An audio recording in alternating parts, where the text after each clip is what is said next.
I'm Melanie. I was surprised when I couldn't find my mom in the kitchen that morning.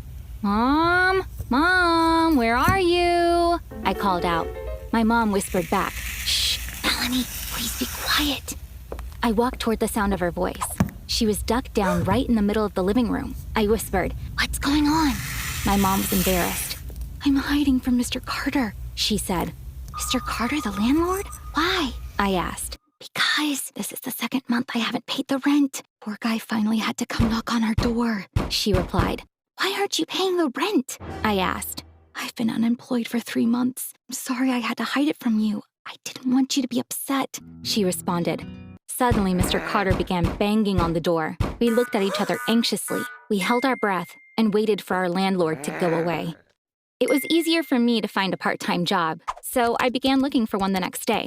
I found a night position at a spa. I was going to collect the towels the clients used and take them to the laundry. Pay was low, but I was so happy to be able to help my mom. After school, I'd go home and do my homework. Then, I'd go to work. We were supposed to wear a uniform with a hat and an apron. I would change into my uniform and go to work.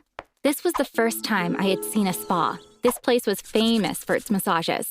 Customers paid our monthly rent for an hour-long massage. We even had regulars that showed up every single day. I was surprised that people who could spend a fortune on a massage existed. It turns out there are people even richer than that.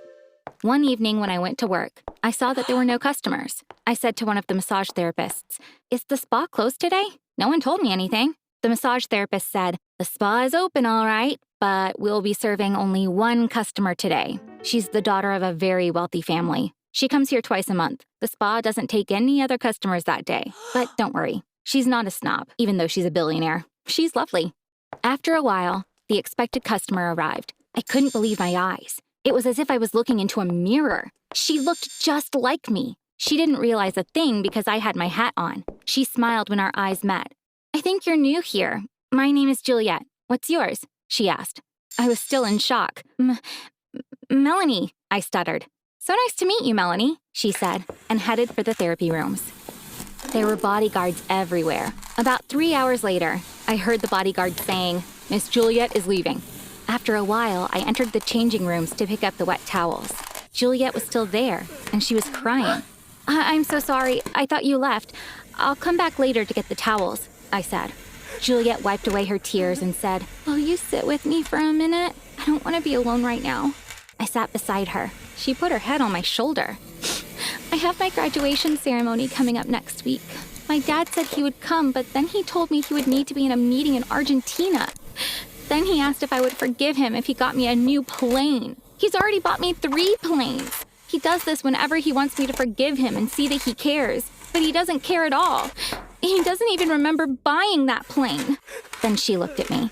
When you go back home, will you hug your mom for me? Mothers never do anything like this. I don't have a mother. If she was still around, she wouldn't leave me alone on my graduation day. I teared up. I don't have a father. I grew up missing him. My mom can't make it to my graduation either, because she finally found a job after a long period of unemployment. I don't think she can take time off. With a smile, Juliet said, I think we're going to be really good friends. We have so much in common. We have more in common than you think.